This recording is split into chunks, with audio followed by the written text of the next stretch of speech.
कार्यक्रम आहे आणि पाहुणे येणार आहेत, नवीन गणवेश आपण घालणार आहोत, लग्न समारंभ वगैरे असेल समजा, किंवा वास्तू असेल, घराचा वास्तू असेल, तरी पण किती आनंद होतो बघा.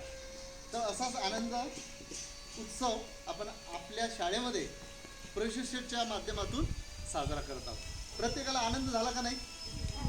आज गणवेश मिळाला, आज पुस्तकं मिळालेली आहेत, आज स्वीट आपल्याला खायला मिळतील आणि जे नवीन पाहुणे आहेत त्यांच्यासोबत गप्पा गोष्टी करायला मिळतील. बरोबर आहे? तर संपूर्ण जिल्ह्यामध्ये म्हणजे विदर्भामध्ये आजचा हा दिवस शाळा प्रवेशोत्सव आणि शाळापूर्व तयारी मेळावा या दृष्टिकोनातून दोन्ही उपक्रम राबवले जात आहेत. आपण काल तो उपक्रम राबवला शाळापूर्व तयारी मेळावा, पण आज मात्र शाळा प्रवेशोत्सव च्या माध्यमातून जे आपले लाभार्थी विद्यार्थी आहेत म्हणजे एकूण 5 विद्यार्थी, त्या 5ही विद्यार्थ्यांना आपण पुष्पगुच्छ देऊन स्वागत केलं. सोबतच त्यांच्या पावलाचे ठसे घेतले. ते ठसे कशासाठी?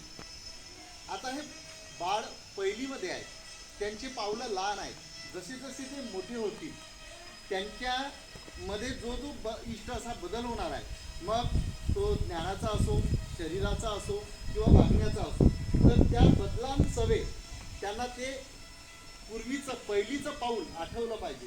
पहिलीच्या जे काही प्रसंग आहेत ते आठवले पाहिजे.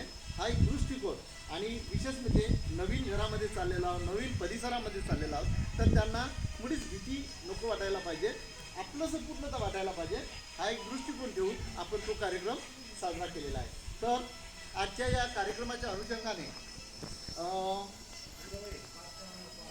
आपल्या तालुक्यातील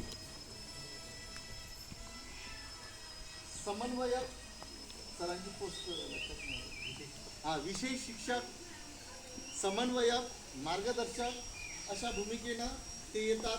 आणि बघा, मी एका प्रशिक्षणामध्ये सरांची बुद्धिमत्ता चाचपडली नाही तर लक्षात घेतली. असे त्यांची स्तुती किती करावी तेवढी अपुरी आहे. सन्माननीय गणेश राखडे सर हे या ठिकाणी उपस्थित झालेले आहेत. तर मी शाळेच्या वतीनं मुख्याध्यापक म्हणून त्यांचं पुष्पगुच्छ